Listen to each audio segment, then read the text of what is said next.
নমস্কার। কবি রবীন্দ্রনাথ ঠাকুরের লেখা জন্মান্তর। আমি ছেড়েই দিতে রাজি আছি সুসভ্যতার আলো। আমি চাই না হতে নববঙ্গে নবযুগের চালক। আমি নাই বা গেলাম বিলাত, নাই বা পেলাম রাজার খিলাফ।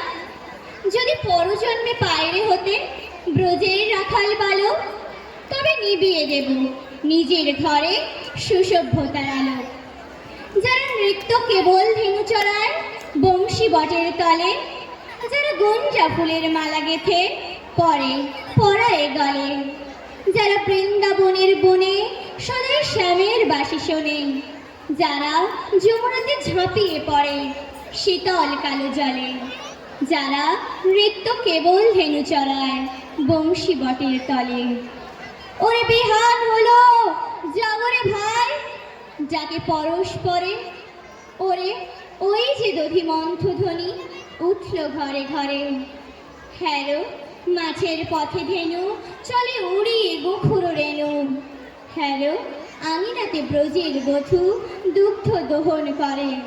ওরে বিহান হলো যাবরে ভাই, যাকে পরস্পরে।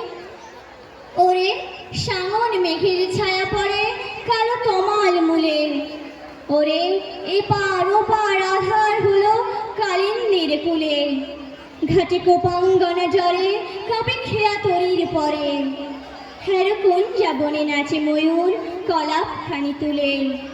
ওরে সামন মেঘের ছায়া পড়ে কালো তমাল মূলে। মোরে নবনবীন ফাগুন রাতে নীল নদীর তীরে। কোথায় যাব চলি অশোক বনে, সে কি পুচ্ছ শিরে। যাবে দোলার ফুল রাশি দেবে নিপ শাখায় কষি। যাবে দক্ষিণ বাই বাঁশির ধ্বনি উঠবে আকাশ ঘিরে। মোরা রাখাল মিলে করব মেলা নীল নদীর তীরে।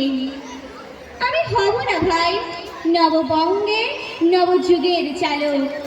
আমি জ্বালাবো না আধার দেশে সুসভ্যতার আলো। যদি ননি ছানার গায়ে কোথাও অশোক নিপের ছায়, আমি কোনো জন্মে পারি হতে ব্রজের গোপবালক। তবে চাই না হতে নববঙ্গে নবযুগের চালক।